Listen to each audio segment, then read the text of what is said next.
Welcome to The Mystic and the Dreamer. This is our spiritual podcast brought from you from Brazil and Denmark. That's actually not true. We are in Portland, Oregon, but that's where our accents are from. We are going to talk about one of the most important things in the so-called world of spirituality, and that is dreams of the departed, meaning the people we loved and the people that a rational person will say is gone, but no one is ever gone. Everybody lives on, and that's a very important message for anyone who has lost a dear one, and we pretty much all have.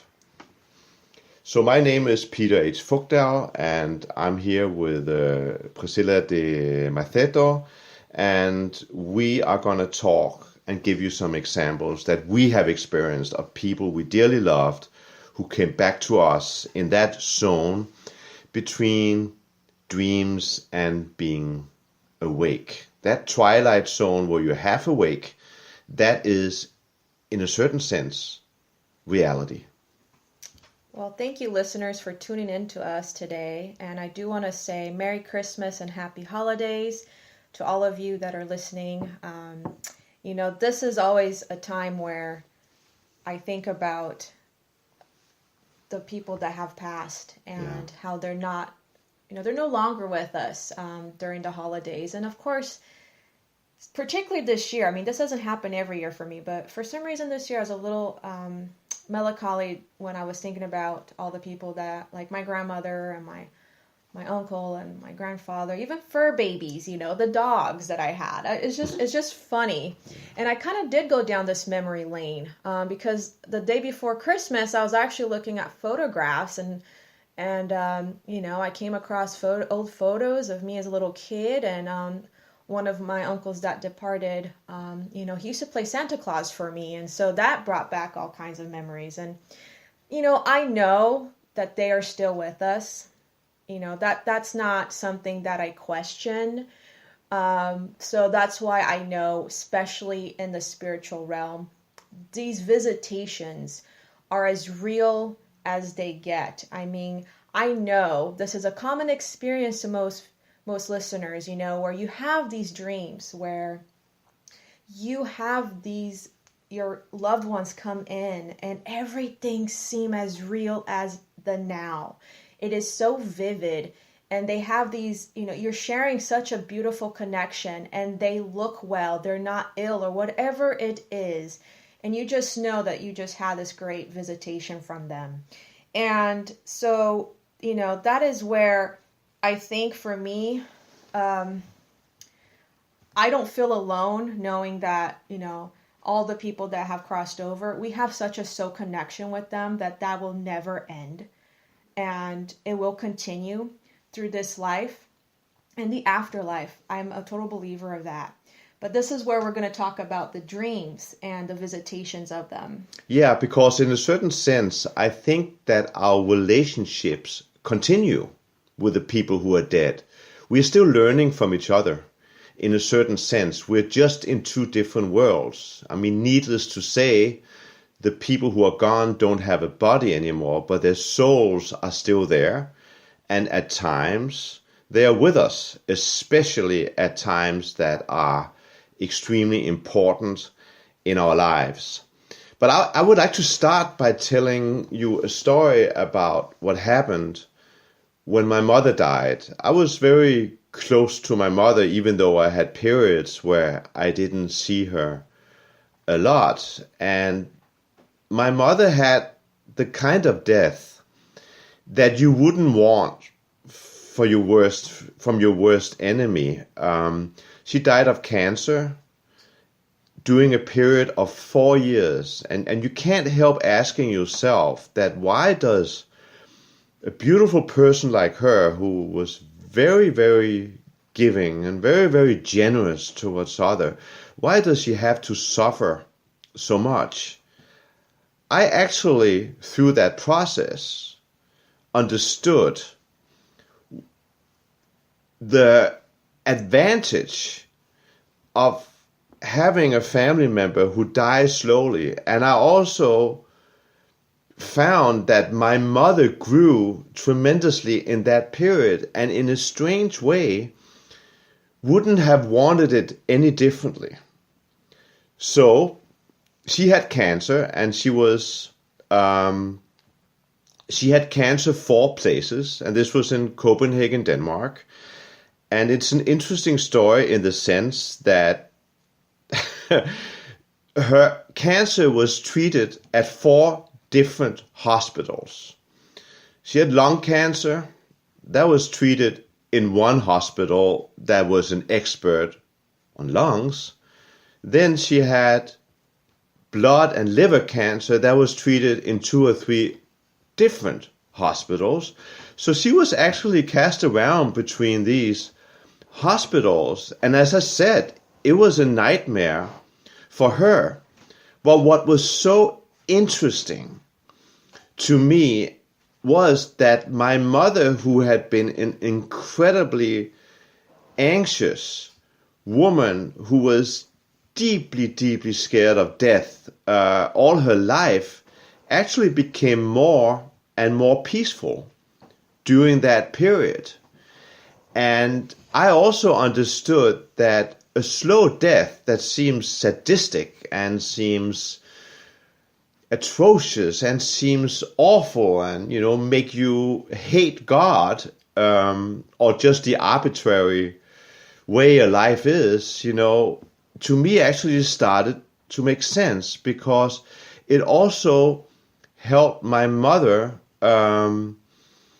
understanding the relationship she had to all her dear ones. And of course, for us who were left behind, we, in a certain sense, grew as people as well and said goodbye in a slow and very healthy way.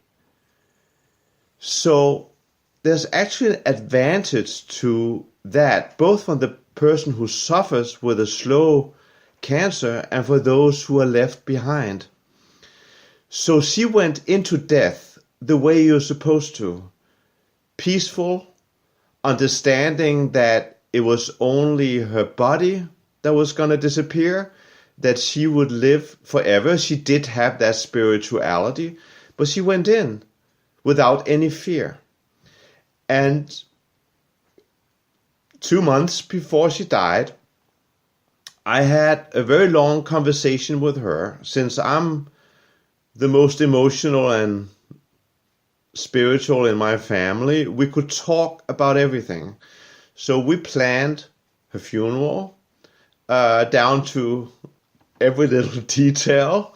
We talked about death, and I told my mother, I said, Mom, I said, when you're dead, you will let me know that you're okay within the first week. And my mother just looked at me, and she was a little too spiritual for my liking at that point. And she said, Peter, I can't decide that myself. I will come to you when I'm meant to come to you. I said, no. I said, no way. Within a week. So, when my mother died, 2 days after she died, I had one of the most fantastic dreams in my life. And the reason why it was fantastic was that it wasn't a dream. It had that vision-like quality. And maybe you have to experience that. If you're a very rational person who listens to this, and you may not want to believe that this is true, and this is just my mind working through the pain of losing one of the most, if not the most important person in my life. Well, it was a vision and it was real. I just know that. So this so-called dream was very short. I walked in to the hospital to visit my grandmother because she was in the hospital in my dream. But to my huge shock, the second I entered the hospital room, my mother walked towards me. And I go, but Mom, but you are dead. And she said, obviously not. And she hugged me, and I woke up. And of course, I cried like crazy. Actually, in Danish, she said something that was even better. She pretty much said in Danish, I told you so. I'm alive. And it was one of the most moving experiences. And I will come back and talk more about that because I've had 5 strong dreams with her ever since. And one of them I actually didn't like because it also explained a bit about that we really have to let go. We can't just become addictive to the visions. There is a reason why our loved ones are gone, because we have to live our life in a different way. So Silla, why don't you tell your story? Yeah, that's a moving story. That's amazing. Yeah. That you felt your mom's, obviously she was there, but you felt your mom's presence and energy and she was well, and just giving you that amazing confirmation that, hey, I'm fine. And I ordered it. I ordered it. And she said, listen, she was way too spiritual and mature, 2 months before when she said, Peter, I'll come to you when I'm meant to come to you. Right. Don't exactly. you order it. She's pretty much telling me, your ego cannot decide when I'm supposed to come. But then again, someone was very kind to me and I got that experience. Yeah, well, that's amazing. Well, my visitation dream had to do with my Uncle David. Now, this one was one of those life-changing experiences for me, and it's not a joke at all. It was very much the love that transcends between two people and how they're still watching over you on the other side. Every time I tell this story, it does bring me to tears because, you're never alone. Like, I remember thinking this, I'm the only child. I have no sisters and brothers, and I did grow up sometimes with that feeling of loneliness, but I couldn't quite explain it, But my faith and spirituality always sought me through all that hard times. So my Uncle David, unfortunately, he passed away of acute leukemia. So he was in Brazil at this time when he passed away. And I was 13 years old. And I was in the States. I was actually in Idaho with the rest of my family. So we got this this news of this tragic event that happened. And, for me at 13 years old, that was my first experience of a loved one passing away, of death. And it just shook me to my core, because it's kind of interesting what death makes you think about. And sometimes, especially at 13, at least for me, I didn't understand it. I didn't understand death at all. And I was so angry at how this could have happened, and I couldn't have said goodbye, and how could this be? And of course, as a 13-year-old, you don't understand the grieving process. Nobody explained to me about this. Like I said, I was pretty much alone because the rest of my family were also grieving, but it was the anger that came out of me. And to tell you the truth, I don't know why I was angry. I obviously was angry probably at God for taking, this amazing uncle out of my life, because he helped me so much. But at 13, I was distraught. And so as a typical teenager, I just kind of kept rebelling. And in the course of 5 years, so that was from 13 to 18, you named it. I was hanging out with the wrong type of people. I loved to party, drugs, drinking, binge drinking. I was never home. I was always away. I was keeping this all under hush hush. Like, nobody in my family knew how much I really partied and how much drugs I really did and how much drinking I actually did, and how I was hanging out with, these people that were pretty much as lost as me. But I didn't know that. I thought at that point in my life as a teenager, these are my family. That's how it was. It was like, these are my family. They know me. They get me. And I'm sure you guys can relate. I'm very sure we all had this rebellious stage in our lives, but that was what I was doing. And to tell you the truth, I was lost. I didn't know that at the time, but I mean, I was definitely hanging around people that, committed crimes, went to jail, had hard drugs on the table, and and I was blind to it all. So sure enough, my mom got remarried and moved to Boise. And I was 17, so then I also moved to Boise, but boy, did I rebel against that, because all my friends were 2 hours away. All these people that I grew up with were 2 hours away. They're my family. How could you do this to me? And there I go again, drinking and not being home and being rebellious. And so one fine day, I had a dream that my Uncle David came in and knocked at the door at my Boise residence. And it was interesting because the whole dream had to do with the house looked as real as it does now. The living room was the exact same way as my dream. Everything about that day looks exactly the same as the house in Boise. So he knocks on the door and I open. I'm like, oh my gosh, what are you doing here, with like this major surprise? Like, I knew in my head he was dead, but at the same time I was like, what are you doing here? He's like, well, I came to talk to you. And my Uncle David, when he came to me in that dream, he looked so well. He didn't look ill. He looked so young. He looked healthy. And he just kind of like this smirk on his face, but, and he just kind of sat down on the couch, which was the exact same couch that I had in Boise, Idaho. Exact thing. So, he mentioned me to sit down. And I said, what's going on? And he's like, Priscilla, he's like, I came to you to tell you something, and I'm here to tell you, you need to really quit this rock and roll, sex and drug lifestyle. And I was shocked. Here's my uncle. I'm 18 now, 17 now, and here's my uncle telling me sex and drugs and rock. How did he know this? Nobody in my family knew anything. And here he comes, and I'm like almost ashamed. I could tell I was ashamed and like, oh my God, you know about this stuff, like you're talking to me about sex and drugs. What?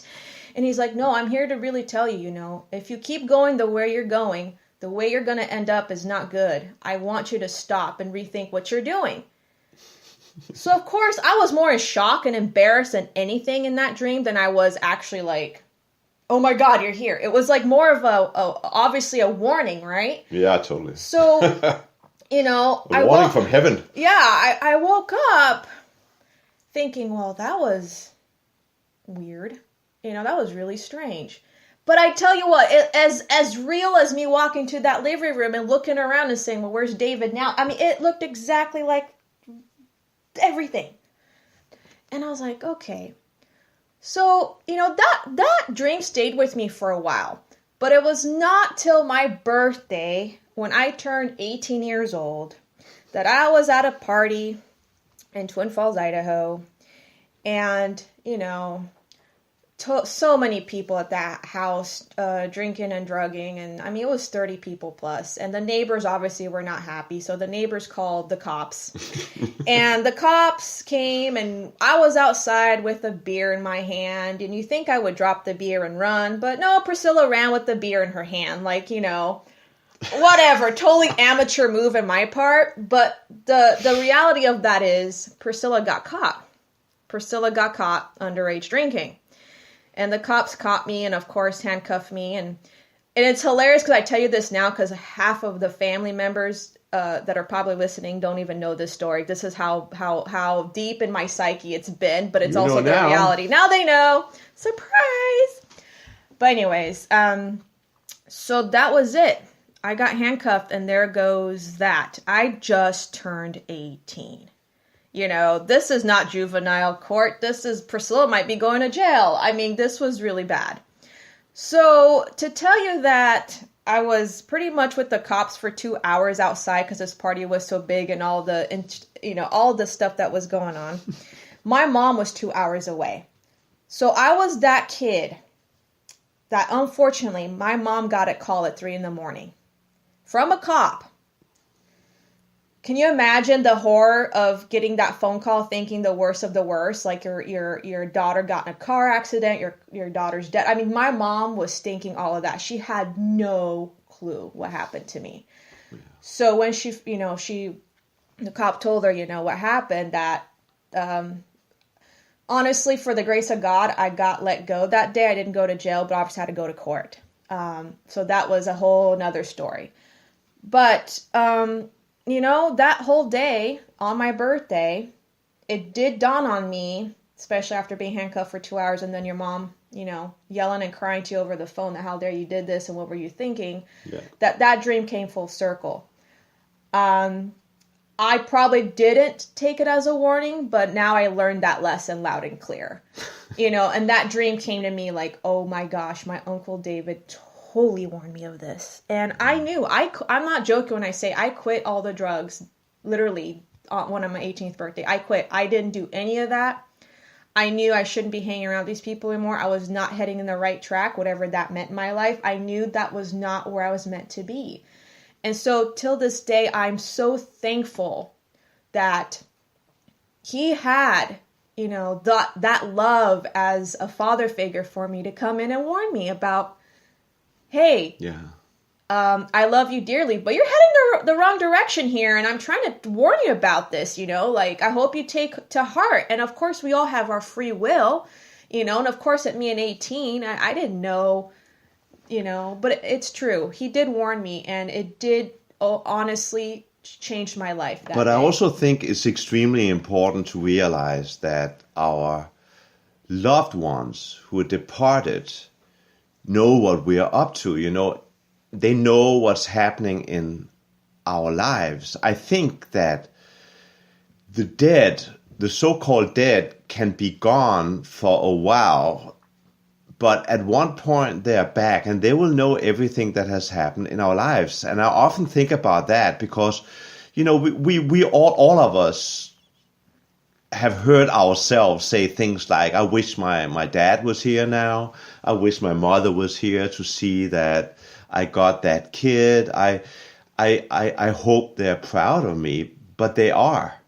And they are following us. But I have a theory, also because of my own experiences, that I had my maternal grandmother was someone I was very close to, and she's one of the people. She's one of the people that I miss the most. And when I was around 14, she got Alzheimer's. Back then, that actually didn't exist. So she was considered schizophrenia, and she was pretty much put in an asylum where I had to visit her every Sunday, which was deeply traumatic because this wonderful, warm and caring woman, and we're talking about my grandmother, disappeared. Her mind was gone. And when she died, I didn't hear from her for 25 years. And, I started like 10 years after she died. That's when I started believing in all these things we're talking about. That's when the spiritual world became real to me. And I wanted to hear from her so badly. So I also think it's important to know that time doesn't exist.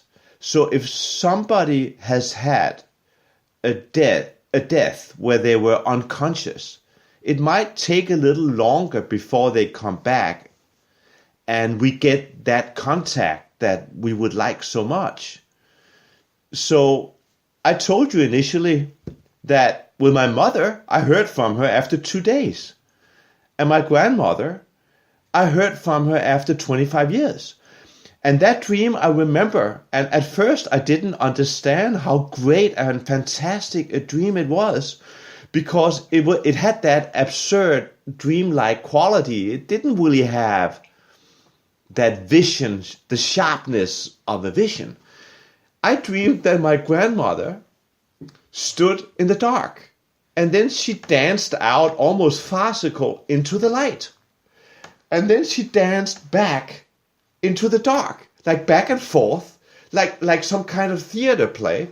And I woke up and I was just thinking, okay, that's the first time I dreamed of my maternal grandmother, and that's wonderful. And it took me a while to realize how deep that dream was.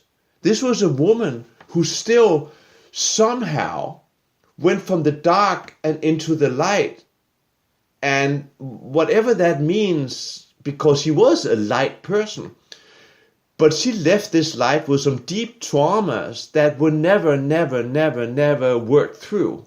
And that was her son's death, who he died under very traumatic experiences right after the Second World War. And she never, ever got over that, which might be the reason why she ended the way she did in her life with Alzheimer's or pretty much psychiatric, whatever it was. So there are no rules, but at one point, eventually, they will be with us. And I've had so many experiences where I know that is true. But I think it's very hard for us to know when that happens because time doesn't exist on that level. Yeah, I believe that. Yeah, so yeah. Yeah, so I truly, I mean, like I told you guys before, I know that the ones that crossed over, our loved ones, our friends, it doesn't matter. They know what's going on with us in this daily life of ours. You know, they watch over us. They understand that, like, you know, some people, for me, example, like, you know, after that I got married or whatever and got a house and all this stuff. I know they knew those things in my life occurred. I know that they saw this, but, you know, since we don't see them physically, we're always in that doubt, always in that, well, did they know what's really going on with me? You know, did they know that I graduated? Did they know that I just got this house? Did they know that I'm doing so well now? Did they know that I found the love of my life? Did they know all this, you know? And of course they do. They watch over us. They understand what's going on down here with us. I mean, that's what my belief system is. And I think these dreams, obviously, as we told you guys with our experiences here of these dreams, how they, you know, like my uncle, he knew I was going down the wrong direction. He knew what I was doing. Totally. I was hiding it for everybody else, but he knew, you know? So, I mean, there goes to show you, you know, and was he right? Absolutely. So just, you know, if I were to, wrap this episode for you guys, is just to understand that when you have a visitation, you know, most of the clear signs are it as real as reality in a daily life. These dreams are. So don't take them for granted, you know, and obviously most of them come in feeling wonderful. They're well, they're not ill, they're not with how they passed away. You can tell they're youthful. You can tell they're radiant. You can tell that they're like the best they've ever looked. That's another sign, right? Yeah. They often show themselves younger than when they passed. Yes. Because do remember they don't have a body, so you can see that as an image of them, but an image that is as real as anything else. So I would actually like to finish with a short story about my paternal grandmother, who died. And after 2 weeks, I got almost a classic dream that the telephone rang. I answered the telephone, and a very weak voice, my grandmother's voice, said, "Peter, I can't talk for long, but I want you to know I'm okay."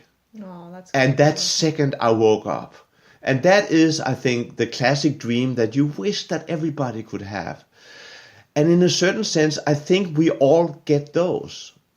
But if we don't get them, and if you're sitting there and you feel sad that you haven't gotten them, it might be because you haven't practiced or you don't believe it's possible. You also have to believe it's possible. You have to believe that this is real. Yeah, absolutely. And, you know, the other fun indication is that, at least in my experiences, every visitation dream I have from a family member, believe it or not, they've actually come to my physical house in my dream. So that's always a clue to me. Like, it's hilarious. It's like I'm expecting a visitation for real. They knock at the door of the house that I'm in. They, you know, ring the doorbell of the house that I'm currently in. So there's also that pattern. Just so you guys know, you know, obviously there's no rules on how they show up, but just it's an amazing experience. And I know a lot of listeners have had that type of dream, you know. But yeah, that's just a few of our stories, and you know, and I'm so happy to share those with you, and Yeah, we would like obviously to leave you with the message that every single person you've known and loved, you will see them again. It's only their bodies that are gone. They are still there. And that even goes for your pets. And we have stories like that as well, we can't get into now. This is something every culture in the world, except for the Western culture right now, has believed. Every culture has believed that. So to consider this superstition is actually deeply insulting and totally ridiculous. They are here. oh, that's such a wonderful note. Thank you, Peter, for sharing that.